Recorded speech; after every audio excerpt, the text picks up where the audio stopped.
今回の企画は2025年ヴィンテージ T シャツ気になるあれこれいろいろ聞いてみたです。よくですね事務所の開放とか、ポップアップとかするときにお客様からいろいろなご質問をいただけます、2025年ってヴィンテージ T シャツどうなるの、値段って落ちるんですか、次はどういうものが流行るんですか、ヴィンテージ T シャツ歴もう僕よりもはるかに長い大先輩の方がいらっしゃいます。今日はその方をゲストとしてお呼びさせていただきまして、僕の気になるあれこれ、そしてお客様からいただいた質問あれこれを直接聞きたいなと思います。では本日のスペシャルゲスト、ザ・グランドマックイーンのベンさんです。よろしくお願いします。よろしくお願いします。よろしくお願いします。いつもお世話になっております。お世話になってます。ありがとうございます。タイ在住のタイ在住ですね。日本人ディーラーですよね。はい僕は初めてインスタでお見かけした時に、なんて変わった人なんだと。そうですね。本当に日本人なのかなと。日本人なのかな。タイに在住して、今何年ぐらいなんですか。今年がですね、11年目です。11年目。はい。長い。11年目。僕が想像してたより長かった。そうですね。もうだから2014年に来ましたね。はい。もう11年住んでます。11年前に来られて、でヴィンテージのこの T シャツっていうのは扱い出されてからどれぐらいになるんですか。今だいたい3年ぐらいですね。なるほど。はい。売り買いをするようになったのが3年ぐらいですね。なんだけど、趣味として集め始めたのはでも2010年ちょっとぐらいからちょっとずつっていう感じですかね。そうは15年前ぐらいから。そうですね。だから90年代を結構ずっと学生時代だったんで、ザ世代。そうザ世代。2010年ぐらいからちょっと懐かしくなってきたんだね。でそれでちょっと集めるようになってっていうのがコレクターだったんです。だから最初は普通に集めてて、タイでもちょっとずつ集めてて、でもあんまりなんかショップってないなと思って最初は。だからインスタとか別に見てなかったんで、ゾータスとかああいうとこ行ってこういうのあるわとか、レッドビルディングとかも行ってなんかいいのあるなとかってたまに買ったりとかして、そんな感じでやってたんだけど、いやこんなにいっぱいいるっていうのは知らなかったんで、その当時はね。でインスタ見てたらなんかすごいいっぱいいるなと思って、これいくらでとかっていうやり取りをしてたら、なんか俺が持ってる T シャツもなんかこう欲しいって言われたりとかして、それがきっかけで始めたんですね。だから自分がご自身が欲しいものをポストしてたら、これが欲しいっていうふうに言われて、売れるのかと思って、ものによってはね、もう10年ぐらい持ってた T シャツとかもあったから、めちゃくちゃ安くて買ってるんで、当時ね。こんな高く売れるんだと思って、っていうのが実際ディーラーを始められた経緯。そうですね。それがきっかけです。では実際にベンさんにいろいろちょっとご質問したいことがあります。なぜ T シャツはこんなにタイにたくさん集まるのというお声をいただいてまして。そうですね。僕もだからそのヴィンテージ T シャツを始めた時に、結構そのタイの古着カルチャー、T シャツに限らずタイっていろんな結構古着がたくさんあって、で皆さんがよく知ってるチャツチャクとか、週末はああいう市場になってるけど、あそこにだから卸業者がたくさんいるんですよね。でなんでじゃあそんなにタイってそういう古着の卸があるのかっていうと、本当に80年代とか90年代のタイってまだね経済成長する前だったんで、その時に結構そのアメリカからとか先進国からいろんなその古着がゴミとして結構こう集まっていて、でそれを仕分けするっていう作業をタイでやってたんですね。なるほど。今だとパキスタンに結構そういうゴミとかも集積場みたいなのがこう集まっていて、でそこでベールを作ったりとかしてるんだけど、それがだからもともとタイにもあったんですね。なるほど。なのでその関係もあって結構そう古着っていうのは結構集まりやすい国だったっていう経緯が多分一つあるんだと思います。なるほど。T シャツに限らず全てのものがどんどんタイに集まって。そうですね。でもう一つはやっぱりこうタイの子たちはすごくこうね若い子もベテランの方々も集めるねこう収集コレクターになるみたいな子がやっぱりすごく多くて、でこれ日本の漫画とかアニメとかもねタイではすごいこうたくさん普及してるんですけど、そういう多分音楽とかこういうファッションとか、ファッションっつったらやっぱりタイは暑いんで、どうしてもこう T シャツになったりとかっていうと傾向がやっぱりあるから、そうするとやっぱり人のその興味とかファッションに対する興味っていうのも T シャツに向きやすかったっていうのが多分あるんだと思いますね。1枚で表せれますもんね。うんうん、そうですね。なるほど。でそういうのもあって、結構そういうみんなそれぞれこう自分のジャンルを勉強して、音物系だとかムービー系だとか、あとアニメとかもね結構やっぱり集めてるコレクターの子たちもいたりとかするんで、そういうものをコレクターがやりやすかったっていう背景が多分あるんじゃないかなっていうふうに思いますけどね。あとやっぱり熱烈なコレクターが多いですね、やっぱりね、タイの人たちはね。タイのコレクターやっぱり多いので、国民性的にもコレクター気質がそういうのは多分あると思いますね。わかりやすい。わかりやすい。わかりやすい。あとはだからこれがすごくこうビジネス的にも成功できるんじゃないかっていうふうに思ってる若い子たちがすごくこう多いっていうのも特徴としてあるのかもしれないです。次の質問をさせていただきます。はい、ヴィンテージ T シャツの値段相場、誰が決めているのか、何をもって値段がこう上下していくのかっていうところをお伺いしたいです。すごいからくりがあるわけでもなくて、基本的にこれはどんなマーケットでもそうなんですけど、価格っていうのは需要と供給がどっちがこうバランスしてるかって、そこでやっぱり価格のポイントが決まるんですよね。古着とかこういうねヴィンテージのものの特徴としては、もう供給量っていうのは基本的には増えないですね。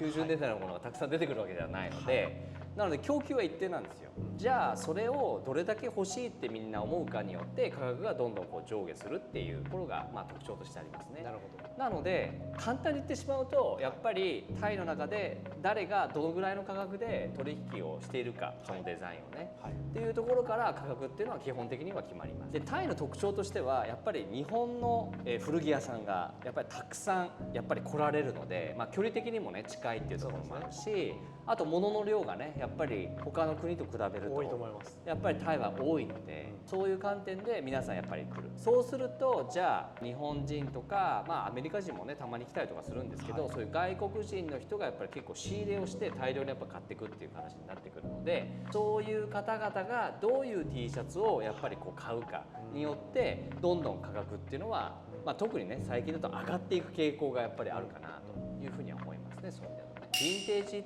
のものっていうのは、T シャツに限らず長期的に見るとやっぱり徐々にやっぱり上がっていくと思います。欲しいと思う人がどんどんやっぱり増えてくるっていうのと、そういうものにね価値のあるものに対してこれだけ払おうっていうふうにこう思ってくる人がやっぱりこうどんどん増えてくる形になるので、そうすると必然的にやっぱり上がってくるっていう観点は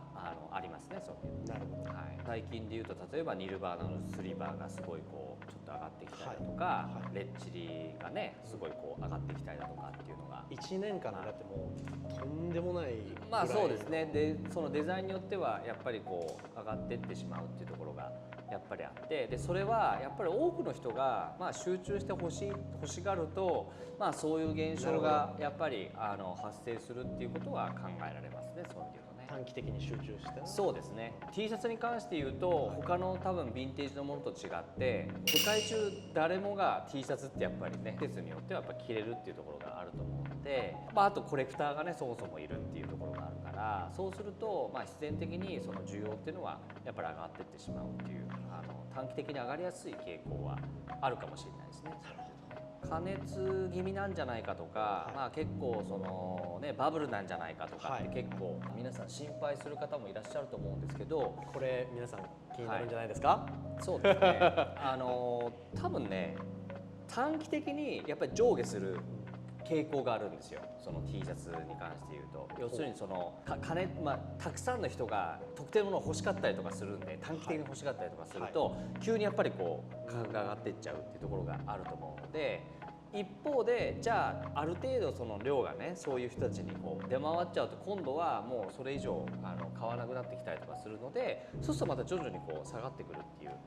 そういうデザインもやっぱり出てきますから、短期的に見れば急に上がってちょっと下がったり、急に上がってちょっと下がったりっていうところは多分出てくると思いますね。そう見るとね。なんですけどこの価格で買っちゃったんで、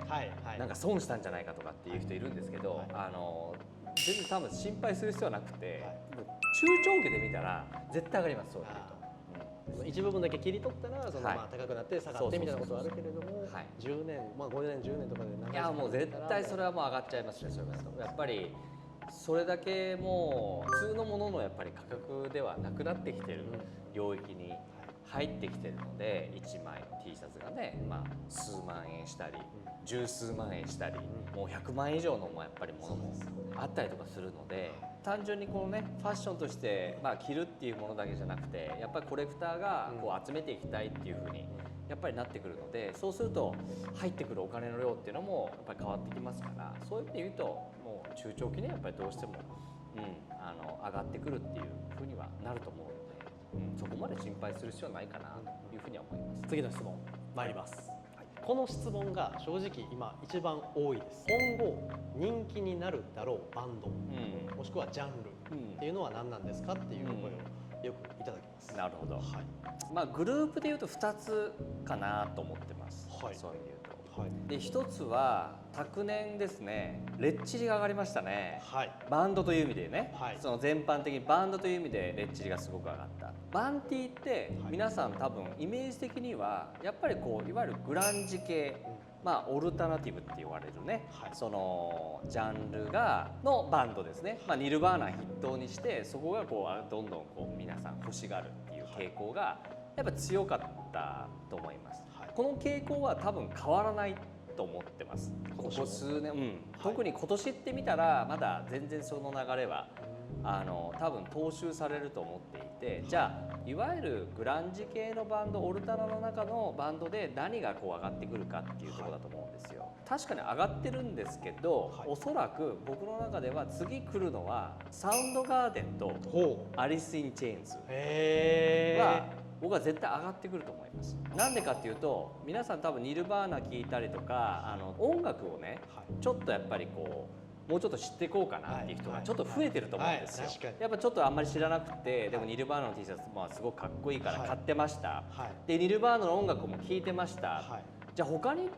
どういうのがあったのかっていうふうに多分皆さん考えると思うので、そうするとカートがすごく好きだったソニックユースだとか、ソニックユースのね T シャツとかやっぱすごい着てたので当時。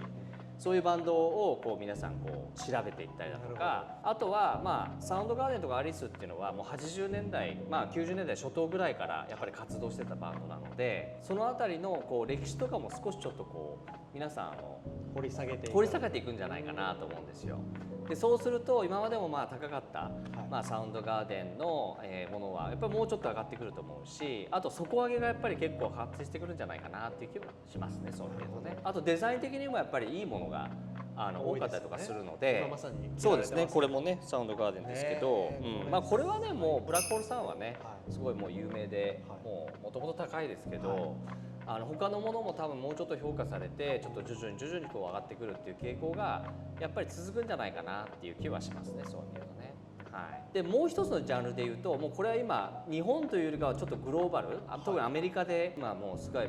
盛り上がってるのはやっぱりシューゲーズ系のバンドですね。シューゲーズ系、はい。でシューゲーズ系っていうのは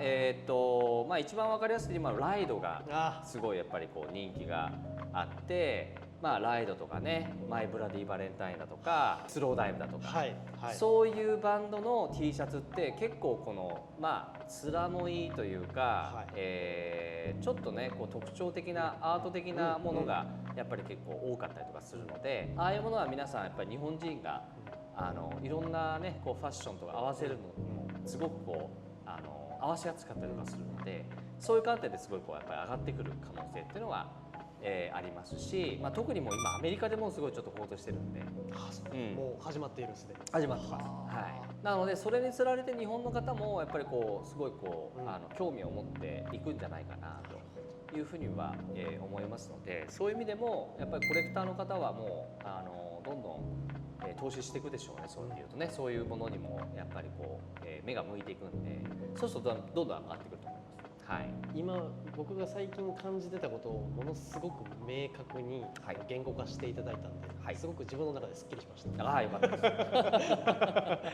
すで多分これはそのアメリカの人が好きなものとやっぱり日本人がよく、まあ、音楽としてもこう聴くものの差っていうのがやっぱり出てきたりだとか、コレクターとしてどういうものを集めたいかっていうところの差があるんだと思うんですね。やっぱアメリカ人の方がやっぱニッチなものを探したがるので、音楽もすごくやっぱインディーズ系とかすごくやっぱり聴いてるんですよ。はい、はい、なのでそういう自分が好きなインディーズ系のバンドのやっぱりこう T シャツとかが欲しいっていうふうにやっぱなってくるんで、まあ、シューゲーズ系なんかはねやっぱそういう領域に結構ハマってた、当時からやっぱハマってたっていうのはありますから、昔から好きな人は多かったと思います。はい、次のご質問でございます、はい、アメリカとタイとそれぞれ好みが違うと思うんです、ヴィンテージ T シャツに対しての。そこの好みの違いっていうのを分かる範囲で教えていただきたいです。昔ちょっと前は、タイの子たちはやっぱりすごい派手なものが好きだったんですね。デザインでいうと派手なものがやっぱりすごく好きで、オーバープリントのイメージ。そう、まあオーバープリント系とか、あとプリントもやっぱりこう大きいものとかね、そうそうそうそう、原色系がたくさん入ってるものを結構好む傾向が多分あったんだろうなというふうに思います。それの一つはの理由は、タイ人の場合には、まあ、年がら年中暑いんで、T シャツしか着ないんですよ、そういう意味で言うと。上になんかこう羽織るとかっていうのはないし、下は結構短パンのね子も多いじゃないですか。そうすると上には結構ダボっとした結構ねインパクトがあるものをやっぱり着たいっていうのが多分あると思うので、まあ、そういう関係からそういうデザインが結構売れてたんじゃないかなというふうに思いますね。日本人のその方々は、僕の印象ですよ、結構ねミーハーなことが多いですね。だから流行り物を着たいっていう傾向がすごくあるのかなというふうに思うので、まあ、例えばメタリカの、パスヘッドの、まあ、なんか T シャツが結構こう人気があるってなると、みんなそれがなんかこう結構欲しくなるっていう傾向があったりだとか、加熱しやすいのは日本の方々が結構こうそういう傾向があるのかなっていう、だからメジャー系とかね、その人気があるものに結構集中するっていう傾向がまあ強いのかなっていうのと、あとやっぱりこうシンプルめなデザインが好きですよね。そういう意味で言うとね、配色とかも抑えられてたりだとか、結構2色釣りとかね、僕2色3色っていう言い方をするんですけど、その3色のものを結構好んで買われる、デザインでも買われる方がすごく多いかなっていう気はしますね。アメリカ人は僕は結構多様性もあるし、まあ、やっぱりアメリカって結構広いんで、特に例えば西と東でもちょっと違ったりとかするし、アメリカの場合には僕はどちらかというとやっぱカルチャー的なものから来るんじゃないかなというふうに思います。一つはやっぱり黒人の方々はすごくやっぱりラップをすごく音楽としてももうラップを聴いてすごいこう育ってる方々っていうのがすごく多いので、やっぱりラップ T シャツっていうのは黒人系のカルチャーの方々っていうのはそういうのをやっぱり好んできますし、スポーツ系でも結構ねラップ T シャツってあると思うんですけど、NBA そうですね、シカゴブルース、で特にね、まあ、NBA なんかはそういうちょっとラップの音楽から影響をされているファンの方々も結構多かったりとかするので、ファッションセンス的にやっぱりラップ T を取り込む方々っていうのはすごく多いかなという印象はありますね。で純粋にやっぱりこうバンティーなんかをこう集めてるそのコレクターの方々はやっぱり音楽を結構聴いてる人が多いです。そういうと、その自分の好きな音楽で、集めるっていう傾向があったりとかして、でそうするとやっぱりさっきも言ったようにインディーズ系が結構多かった、多いし、まあグランジオルタナ系っていうのもすごく多いんで、必然的にそういうちょっとニッチなものを集める傾向っていうのはあるかもしれないですね。そういう意味で言うとね、やっぱあんま人気があるものをあんまりアメリカ人好きじゃないんで、だ当時90年代でやっぱり人気があったのはメタリカとかガンツとかがもうとにかくアメリカ中でもものすごいやっぱりね観客動員数だったりするんで、メタリカの T シャツとかはあんまりまあみんな着てるし数も多かったりとかするんで、そんなに興味がないっていう人もやっぱり多いですから。なんですけど最近やっぱり日本人がメタリカが結構好きなパスヘッドが好きだったりっていう形で、逆にじゃあパスヘッドを着始めたりだとかねいう傾向もやっぱりあったりとかするんで、まあやっぱりお互いねこう影響はされるんだろうなっていうふうには思いますね。コンディションも結構違うなと思います。ああそうですね、はい。アメリカ人の好みといいますか、結構トラッシュコンディションといいますか、もうボロボロみたいなをうまく着こなしてる方が多いなというのはすごく感じます。これは僕よく話するんですけど、アメリカ人のファッションって皆さんどうまあね日本人の方はどういうふうに印象があるかっていうのはちょっと分かんないんですけど、アメリカ人って基本的に僕から見るとすごい汚いんですよ。めちゃくちゃ汚いです。なんでかっていうと、僕これまあアメリカ僕実際住んでたんで、アメリカ人って基本的に着替えないんですよ。着替えないです。で着替えて普通日本だったら着替えて例えばちょっと汗かいたら洗濯するじゃないですか、着替えますよね。だからシャワー浴びてその服もね着替えると思うんですけど、アメリカ人って普通にシャワー浴びて着てたものをもう一回着るんですよ。なので T シャツとかでも例えばものすごいフェードされてるものとか、ものすごいこうなんかトラッシュとコンディションとかってあるじゃないですか、あれってずっと着てんですよ。でずっと着ない限りはあんな状態にならないですね。だからうまくこう穴がすんごい開いてるものとかあるじゃないですか、あんなの作れないですよ、そういう意味で言うと。なんかこうもうカッターでね、こう細かく切り刻んでるのかなっていうくらい細かいのも、それはもうずっと着てるんですよはい、